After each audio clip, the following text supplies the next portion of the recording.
హర హర మహాదేవ్. ఓం నమ శివాయ. అఘోరి కాళే నమ. గురుదత్తే నమ. సనాతన బంధువులకు, హిందూ బంధువులకు హర హర మహాదేవ్. వేములవాడ టెంపుల్ దర్శనానికి వెళ్తున్నాను. పోలీసు వారు ఏమన్నారంటే, అమ్మ ఒక 10 రోజుల తర్వాత రండి దర్శనానికి, ఇప్పుడు వద్దు అని అంటున్నారు. అసలు దేనికి? దర్శనానికి వెళ్ళే స్వేచ్ఛ కూడా నాకు లేదా? గుళ్ళల్లోకి వెళ్ళే స్వేచ్ఛ కూడా నాకు లేదా? ఆ మధ్యలో వెళ్తుంటేనేమో శివరాత్రి తర్వాత రండమ్మ దర్శనం చేపిస్తా అన్నారు. ఇప్పుడేమో ఫోన్ చేసి, అమ్మ మీరు రావద్దు, 10 రోజుల తర్వాత రండి, రంజాన్ నడుస్తుంది, అందువల్ల ఇప్పుడు రావద్దు, 10 రోజుల తర్వాత రండి అని అంటున్నారు. ఇది ఎక్కడి న్యాయం? నా గుళ్ళకు, మా హిందూ గుళ్ళకు మేము వెళ్ళకుంటే ఇంకెవరు వెళ్తారు? ఎవరికి ఆపే హక్కు ఉంది? అందరికీ స్వేచ్ఛ ఉంది కదా, అందరికి ఉన్నట్టు నాకు ఉంది. నేను దర్శనం చేసుకోవాలి. నేను దర్శనం చేసుకోవడానికే కదా నేను ఇప్పుడు వెళ్ళేది. వాళ్ళు ఎలా దర్శనం ఇప్పారో కూడా నేను కూడా చూస్తాను. ఇంకొకటి, జోగులాంబ టెంపుల్లో, అందులో కూడా జోగులాంబ టెంపుల్ లోపల దర్గా ఉంది. శుక్రవారం నేను జోగులాంబ టెంపుల్కు బయలుదేరుతున్నాను. వెళ్ళి అక్కడ దర్గా అంతు కూడా తేలుస్తాను, దాన్ని తీసే ప్రయత్నమే చేస్తాను. సనాతన బంధువులు, హిందూ బంధువులు దయచేసి అందరూ కదిలిరండి, ఒక అడుగు ముందుకేసి జోగులాంబకి వెళ్ళాం. జోగులాంబలో ఉన్న, గద్వాల్ జోగులాంబలో ఉన్న దర్గాను తీసేయడానికి మన అందరం కలిసికట్టుగా పోరాడదాం. ఇన్ని అక్రమాలు ఇంత చేస్తున్న ఈ రేవంత్ రెడ్డి ప్రభుత్వం, చేతగాని ప్రభుత్వం ఏం చేస్తుంది? అన్య మతస్థులకు తొత్తుగా పనిచేస్తున్న రేవంత్ రెడ్డి, నిన్ను మాత్రం నీ ప్రభుత్వాన్ని కూడా దించే వరకు వదిలిపెట్టాను నిన్ను. నువ్వు ఎన్ని కేసులు వేసుకుంటావో వేసుకో, నువ్వు అరెస్టు చేసినా మంచిదే, అరెస్టుకు కూడా భయపడను.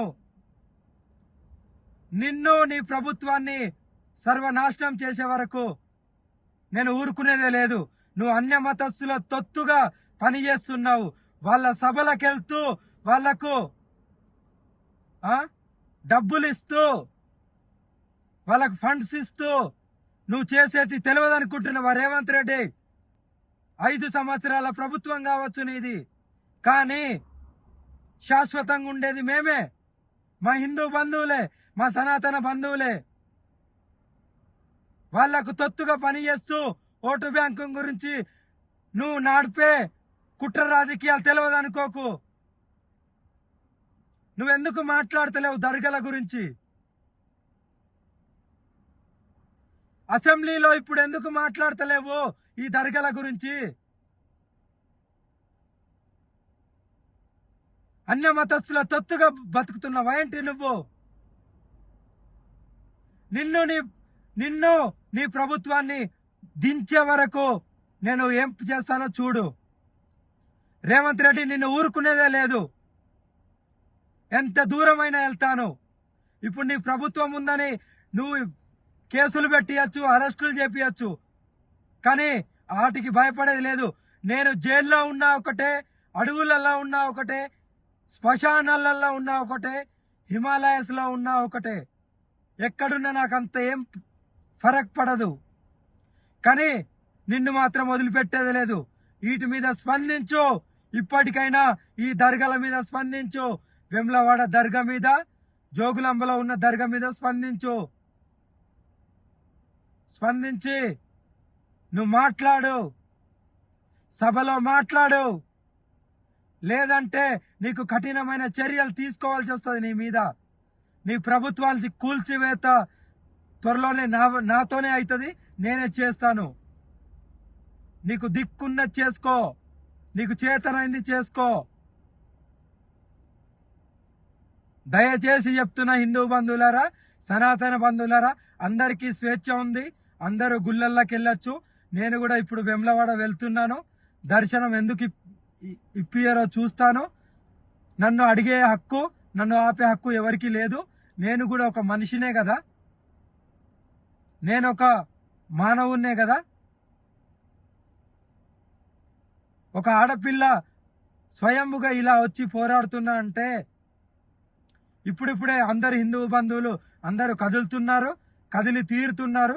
అందరూ ఏకమై ఈ దర్గాలు తీసేసి మన హిందుత్వం, మన సనాతన ధర్మం ఏందో మనం అన్య మతస్థులకు తెలుపుదాం. మనమేంటో తెలుసుకుందాం. అన్య మతస్థులకు హిందువులందరూ ఏకమైతే, సనాతన బంధువులు ఏకమైతే ఎలా ఉంటుందో చూపిద్దాం. ఎంతమంది దాడులు చేసినా, ఎంతమంది నా మీద బురద చల్లినా సరే, ఎంతమంది ఏమనుకున్నా సరే, నేను ఎక్కడ లొంగేది లేదు, ఎక్కడ తగ్గేది లేదు. నా పోరాటాన్ని నేను చేస్తూ ఉంటాను. ఎవరు అడ్డుకుంటారో అడ్డుకోండి. రండి బంధువులారా, హిందూ బంధువులారా, సనాతన బంధువులారా, రండి. వేములవాడకి వెళ్తున్నాను. ఈరోజు వేములవాడకి వెళ్తున్నాను. శుక్రవారం రోజు అందరూ కలిసి కట్టుగా శుక్రవారం గద్వాల్ జోగులాంబలో మనం అందరం కలుద్దాం. అక్కడ ఉన్న దర్గా గురించి మనము పోరాడదాం.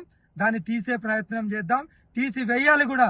నేను తీసేయడానికే నా వంతుగా నేను పోరాటం చేస్తున్నాను. నా ప్రాణ త్యాగం చేయడానికైనా సిద్ధంగా ఉన్నాను. సనాతన ధర్మం గురించి ఎంతో మంది అఘోరమ్మ మీద బురద చల్లడానికి, అఘోరమ్మ మీద కుట్రలు చేస్తూ బ్యాడ్గా పోర్ట్రేట్ చేస్తున్నారు. నేను అన్నిటిని ఏం పట్టించుకోను. మీకు చేతనంది చేసుకోండి. ఇంకా ట్రోలింగ్ చేయండి, ఇంకా బ్యాడ్గా వ్యవహరించండి. నేను వాటిని పట్టించుకోను. నేనేంటో నాకు తెలుసు. నా పరమశివుడుకు, నా కాళీమాతకు తెలుసు. నాకు తెలుసు చాలు. భగవంతునికి తెలిస్తే చాలు.